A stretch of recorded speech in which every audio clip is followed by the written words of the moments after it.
feels to me that there's a rise of tyranny in the world right now, and populism and the like. If our institutions are the dike against the waters of tyranny, have our institutions failed? Are they actually up to this task? And of course, as Pogo said, we've met the enemy and it's us. We Right. are our institutions. Yeah. We get the institutions we deserve or that we've Mm. earned in any case. And I would say in some respects, we can find really brilliant examples of institutions that are indeed up to the task. We Mm. can find many examples of institutions that are failing Yeah. miserably. I think the single most important thing we can do at the individual level is to hold our institutions to the standards that we need. So it's really easy. And I spend enough time on Twitter to know from personal experience, it's really easy to sit Yeah. around and criticize institutions that are underperforming. That's fine as far as it goes. But what we need to also do is hold them to account for greater effectiveness.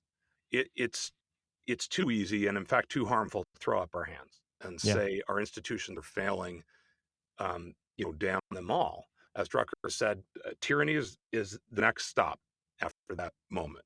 So we've got to hold them accountable. We've got to expect more. We have to be willing to make our own contributions to that.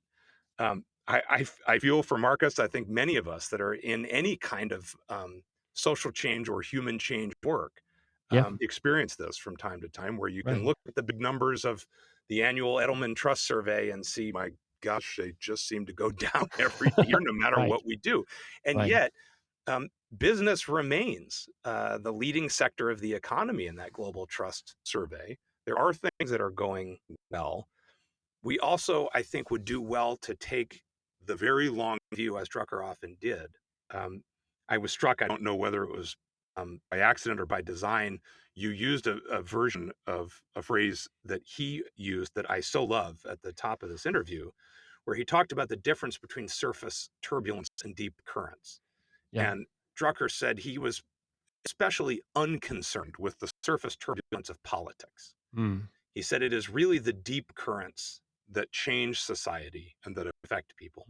He often pointed to the early 20th century urbanization revolution, which he said was coming regardless of what politicians did. And it was one of the most economically successful and bloodless revolutions in American history and in many other countries around the world. And Drucker said toward the end of his life in the 90s, this transition to a knowledge economy puts the world in for about 50 years of turbulence. Mm. Now, he was looking over the long view of how social change happens. He would often analogize back to, he would say people are worried about the disruption of the printing press. Well, there's disruption of the internet. It's nothing compared to the disruption of the printing press. And he'd pull Right. economic examples from 15th century Germany and all the rest. So when he said 50 years of turbulence, he was looking at patterns he had seen again and again through history. And when he used a word like turbulence, he didn't use it lightly. So we could say today, we are maybe globally about halfway through that period of turbulence that No. he forecast. And so that also, there are moments when maybe Marcus feels the same.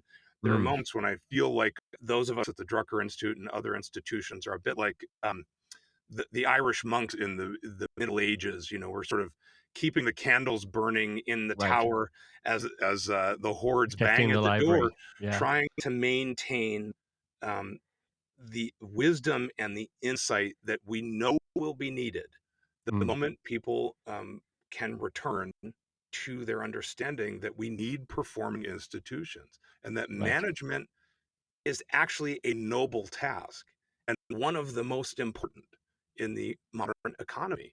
And when that moment comes, and as it arrives bit by bit over the coming years, we need people who are ready to do the work. And sometimes that means you are toiling away with little progress for some years before that moment arrives, unfortunately.